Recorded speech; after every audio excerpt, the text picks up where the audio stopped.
Benvenuti al meteo.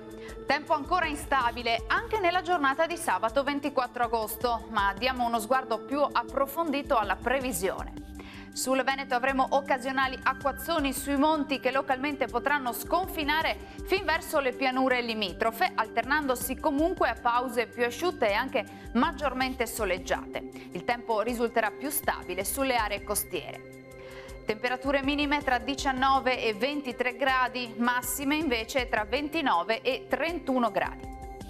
Bel tempo anche sul Friuli Venezia Giulia, quantomeno al mattino, con tanto sole ovunque. Dal pomeriggio avremo temporali sparsi sulle Alpi e non si esclude che possano arrivare a bagnare anche le pianure. Temperature minime tra 21 e 24 gradi, massime oscillanti invece tra i 30 e i 31 gradi. Uno sguardo infine al Trentino Alto Adige, dove sarà buono al mattino, poi più nubi anche con qualche precipitazione a carattere sparso, come vediamo.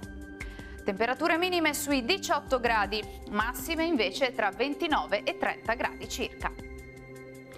Bene, dal meteo di Antenna 3 per ora è tutto. Arrivederci.